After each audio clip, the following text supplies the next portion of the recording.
talk. You'll get the title in just a second. It is being given by Alexander Pachete, a PhD student here at TMU, and Arla Good.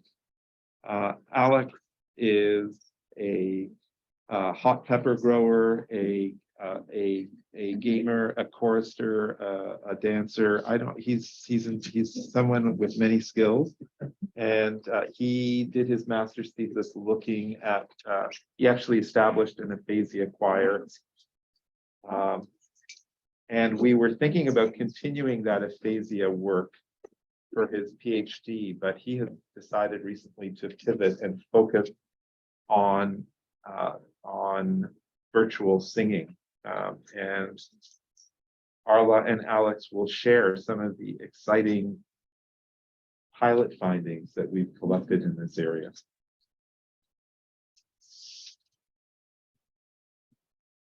So we have bio in brackets because unfortunately we don't have that information to present today, but it was taken, Alex will share a bit about what we did there, but these are the psychosocial benefits that a preliminary analysis.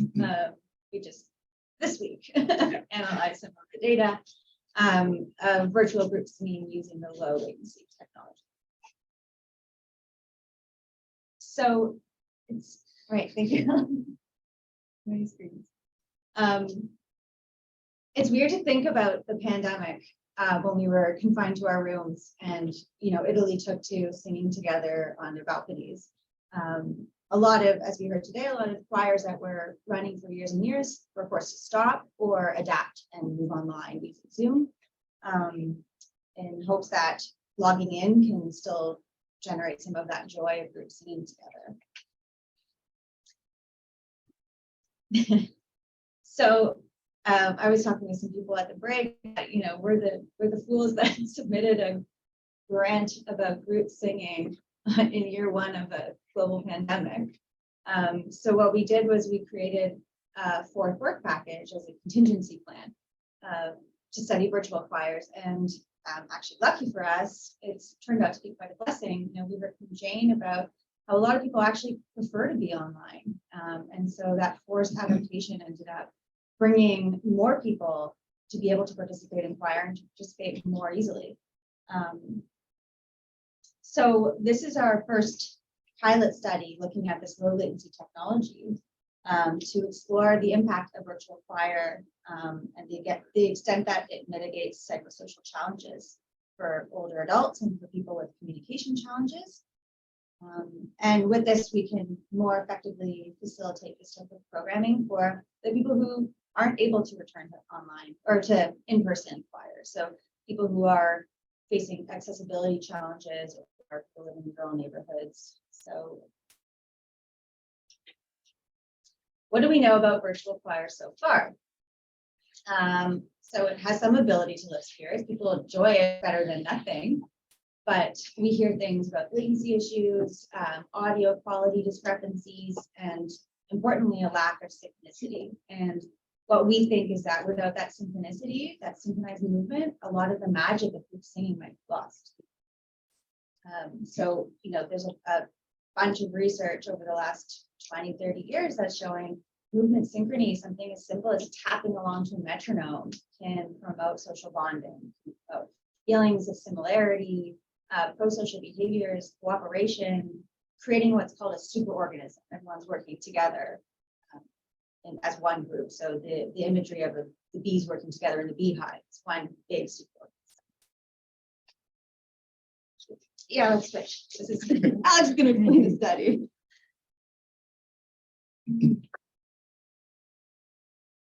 All right. So this study was using this new technology called Jack Trip Studios, kind of spearheaded by our SingWell partner, Chris Chafe, and his research team based out of Stanford University. May or may not be online with us right now, I'm not sure. And he found a way to bring back that magic that we're during online music making. So Jack Trip is an innovative, user-friendly hardware and digital cloud software that allows musicians across the world to collaborate in real time in low latency environments. So their motto is miles away but milliseconds apart.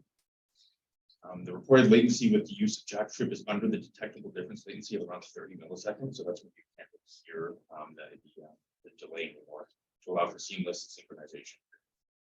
So our participants here, we had 12 healthy older adults. They're semi-professional choral singers that have been singing for many, many years. Age ranging from 55 to 88. There were 4 males and 8 females. And also in this picture, me, but ignore that. And they all had MOCA scores of greater than 20. So, Including you? No. including horrible, depending on the day, yeah. So we looked at quite a few measures, all very short though. So we had the inclusion of other and self scale, which you can see here. We asked a few social connectedness questions. We asked about mood, and we also looked at the pain, self-reported pain. The interesting thing with pain is it kind of shows, it acts as a proxy for social measurement. So you can see that when people feel socially connected, the pain tolerances increase. So we were looking at that. We also were looking at biological measures, so cortisol, specifically salivary cortisol, and heart rate variability through heart rate monitors that they wear on their wrist. But due to several technical issues, we are still waiting to get that data analyzed. And then we also had some post-reflection questions. So after each session of choir, we asked some self-report questions. And then at the very end of the entire study, we asked a few interviews. So our study design here, it's only 5 sessions, and it's our Zapka design. It's our band name too. We have our first session is Zoom. So what everyone has been used to at this point, which requires singing at a screen, not hearing anyone except for the director. And then we had our low latency session for our A sessions, and that is where we can measure latency at around 15 milliseconds. So well below that 30 millisecond threshold we talked about before. Then we get into our medium latency session, our B session, and there the latency for the users was between 30 and 50 milliseconds. And this, we chose this medium latency because it seems like after 30 is at that point you start to notice differences, but it's still not really severe. So we kind of chose that as our arbitrary medium. And then we have our high latency, which is 90 to 150 milliseconds. We could have gone a lot higher, but it became practically impossible to do anything together. And then we finished back at our 15 millisecond latency. So the neat thing about JackTrip is that it allows you to have a server at any point on the globe. So they have servers in Toronto, but also in Australia, London, Montreal, have hundreds of servers. So for our low latency server, our 15 millisecond server, we were in Toronto using our Toronto server, which gave the shortest time. For medium latency, we were singing in Toronto, but our signal was going to Montreal and then coming back. And then for our high latency group, it was going to London, England, and then coming back. So that's how we adjusted our latency. So I'm going to see if I play this sound here, just to demonstrate what those latency sounds like. You're going to hear a click track of 2 click tracks, and they're going to be slightly panned away from each other at time.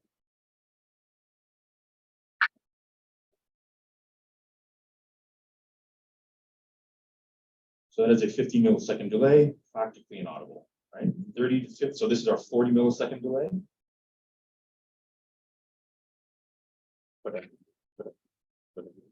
Right? And then this is 90 milliseconds. Okay. Yeah. So imagine yourself as a singer. You are the first click, and then everyone else is singing that second click later. That's what 90 milliseconds would be. So our results are very preliminary results measured or analyzed on Wednesday. So looking at the inclusion of other and self scale, we found significance in our low latency sections, both the first and the last one, and we were interestingly approaching significance in our highest latency session. And there's a really neat thing going on there, which I'll talk about later. But high latency is showing almost some significance in connection, and the medium latency is actually showing the lowest level of connection across the groups. I'll also explain that too.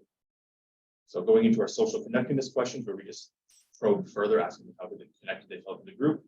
We found approaching significance in our first low latency session, and then significance in the final low latency session. Looking at mood increased in the low latency sessions as well. There was really no change across any of the other sessions. And then as well with pain. So there was a significant decrease in self-reported pain before singing and after singing in both low latency sessions. So just sitting in the room singing, they felt that they're experiencing less pain than they were before singing. Going into our post-reflection questions, so we asked these after each choir session. We asked, was it easy to sing in time? How synchronized did you feel the choir was overall? What was your overall experiencing together today? How effective was its experience in reaching feelings of social connectedness? This is just on a lighter scale. We just asked them to give us their opinions. I'll add in that they were blind, and the choir director was also blind to where the server was. So I was meant to say that. Yes, thank you.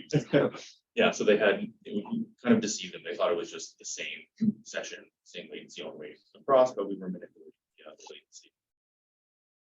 So when asking if it was easy to sing in time, we can see Zoom kind of similar to the first round of low latency.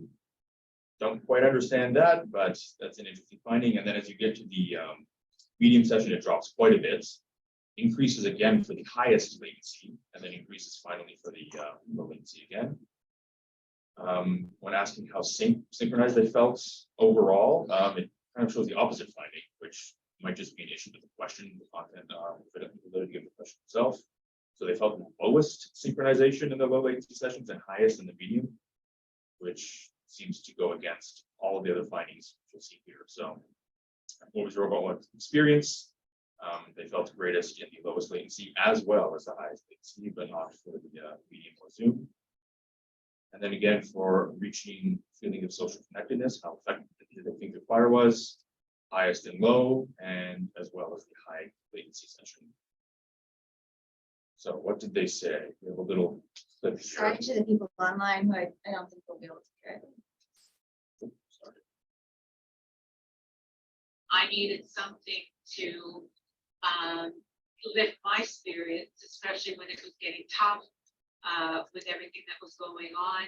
And to music's always been that, even before the pandemic, you know, I'd get to choir practice and the woes of the day just go out. And it was different over Zoom, but it was still an outlet. It was still a place where we could, you know, get together. Yeah, it was, I think it was one of the things that got me through. I needed some. So we did notice a few challenges while running this study. So this is going into the session 4 effective that I saw. So when they were first experiencing the medium latency session, they noticed something was off. So as you heard that like slight offset in the clicks in the 40 millisecond delay, they knew something was off, but they weren't quite sure what it was. But it was really irritating to them. They couldn't figure out what was going on. So that's why they had such a low score. In the high latency, it was so bad that the conductor, who was all the time, said, you know what, let's just stop watching me, close your eyes, and just listen to each other sing. And as they were doing that, the tempo of the song cut in half. But they were just so in tune with each other, trying to match and be in sync with everyone that they heard. It seemed to be a really powerful experience. So that's probably why we're seeing such a high connection in that 4th session. It's not significant, but it's still a noticeable trend. One particular. I'll just add in that we're thinking that the group cohesion that happened during that session was more about the group accomplishment and overcoming challenges than the movement synchrony that we were expecting. So it's a different mechanism, but it is going to be Alex's work. Yeah, my comps was also looking at as a operational term and concept. But to Arla's point, one of the members at the end of that session said, wow, I think we bonded through our suffering. So yeah. Another complaint was on video latency. So auditorily, they were really in tune, especially in the low latency sessions, but there was always the issue of Zoom. The conductor noticed this as well. She would try to be, you know, singers have to come down on the ictus right on the beat, but they would come in like up here at the top end. So visually, they were having trouble following the conductor, but auditorily, they were all in sync. So that complaint with video latency was an issue for the more experienced singers. So I'm interested to see how this will play out for more novice singers. Another one is internet plus older adults. There were some technical issues in trying to get them to understand how to connect their jacket device to their modems, with, 20 minutes of trial and error, all of them seem to get it. So we want to work on improving that. The other issue with internet is rural communities have poor internet infrastructure. So Jack Trip recommends an upload speed of like 2 megabits per second, but some people were getting download speeds, which is typically a lot higher, around 0.6. So they were experiencing tremendous lag and tremendous latency. So they had to find another location to SingWell that had better internet connection. So that's something that we need to look at in the future. And then finally, weekly attendance of some data. It was 5 sessions, so if anybody missed a day, it impacted our data analysis. And with them being older adults, they have things like, oh, my grandkid is sick and I need to babysit tonight, so I can't show up. And then also they would maybe just give pre-information and then just forget to fill out post information, even though it will remind them right at the end of the flyer. So we had some issues with data collection at that standpoint, but maybe a much longer flyer program would mitigate some of that data. Yeah, so I guess online.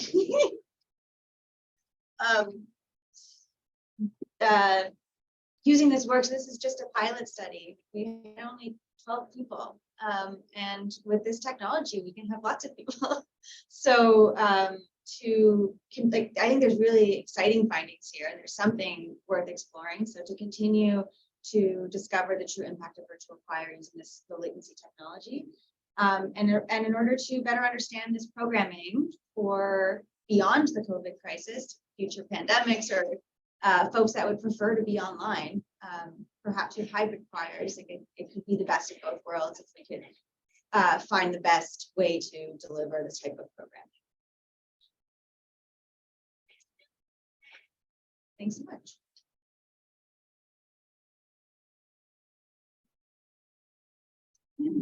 We have a couple of questions online. The first one is going to come from Christine. Hi, Arla and Alex. First of all, thank you so much for the work that you guys are doing. This is really remarkable, pilot findings for this technology. Jack Trip is something that we've looked into for our aphasia choir, which has been virtual until this semester and is now becoming hybrid. So I really resonate with you on the fact that it could be the best of both worlds. However, we've found significant tech challenges just even getting our leadership team onto Jack Trip and navigating Zoom. And Alex, I want to ask you specifically, since you've worked with aphasia choirs in the past, how accessible do you believe that this technology could be for people with aphasia? And do you believe that those challenges could be easily overcome? Yeah, so I'm actually going to be looking into that for my dissertation when I do virtual aphasia work. It is very accessible. We just need the instructions to be aphasia friendly. So it's minimal words, because all you have to do for Patrick is plug in 3 chords and you're good to go. Like, there's nothing much to do on the participant end. On the director end, so on our end when we're running the study, there's more that has to be done, like connecting to servers. But for the individuals themselves, it may even be worthwhile having just an earlier session just to explain everything in the best way possible for them to understand, so that when you actually start running a choir, they'll have the knowledge base to know how to connect everything. So we may be able to provide some guidance that we acquired through working closely with the Jack Trip folks who are quite motivated that we pursue this research. So there are bad roads to go down. Like I think, so there's the right kind of headset. There are simpler tech setups, and we think we've come to the simplest configuration possible at the current time. Yeah, it's just the issue of getting them to set up for the first session. That will be the challenge. So I know I'm going to be working on simplifying the instructions that I've already created for this choir. But for your group, it may even be just, have someone go to their place and show them how to set it up in person. It really depends on what resources you have available. Hope that answers your question. And we also have a question from Meryl. Hi, this is very exciting, and I'm wondering, is there a big cost to this technology?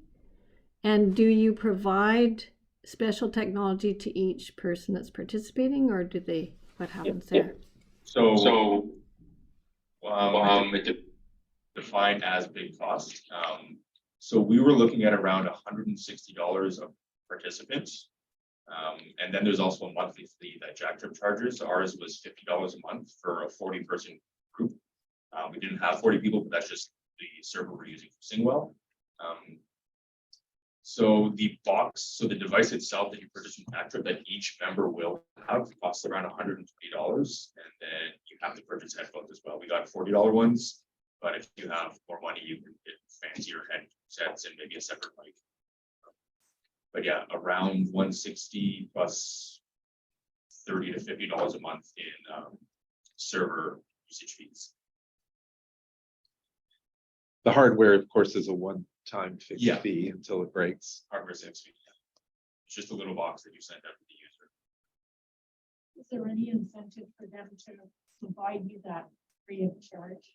No? You mean from the company? Yeah.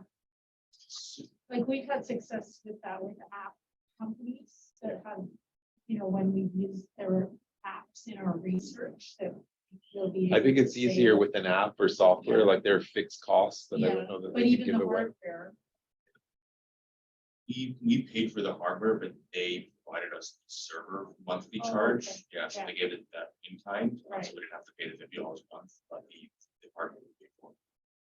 We noticed that they're offering a grant to folks in the US who are online and interested. I think it was, $500. oh, it's not much. It's not going to give you It's many for, like, units. buying Okay. new headphones. Yeah. Yeah.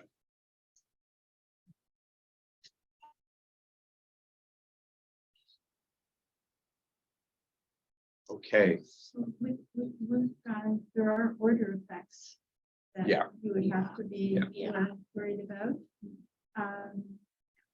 And I wondered when you said that the visual latency is a problem, is it possible that when the visual latency matches the audio latency, then that might contribute to feeling better about everything? Quite possibly, yeah. Especially with this group, as they are elite singers that used to watch with their conductor. That would probably make a huge difference to them if they're novice and looking at their words a little more, not really following hand signals as much. Do They may you not know what the visual latency is, or that's going to vary? That's with gonna your be a making? It's vary on Zoom and processing power of the computer. It's very- It'd be a Control different kind for of project, like an experiment. We'd have to experimentally Yeah, manipulate. Yeah. We'd lose the ecological validity piece, but But Zoom recommends as optimal being 150 milliseconds. So theoretically, 150, that's terrible compared to. what do you what think you're about for. ditching the video altogether in your future work? It could work, if it's all novice choirs, you don't need visual cues, maybe, but I know that might be useful for a phaser because if you just want to have the lyrics up for them to follow like a PowerPoint presentation, they don't have to follow someone's hand as well. That could be quite helpful. I don't think you can understand people as well, Yeah. most of these groups is sort of leading people who we've never had a conductor as such. It's more sort of pointing, encouraging on Zoom as they can. Obviously they're not having synchronized in the same way, but I think that if the visual aspect is distracting, then you can find other ways in those musical cues be more satisfying from The other thing to consider is the effect of groups. You get to see everyone else singing if you're still doing something cool. It's just so having Zoom open just to see everyone else singing with you, whether or not their mouths are opening in the same notes like yours is, may not be as important, but having that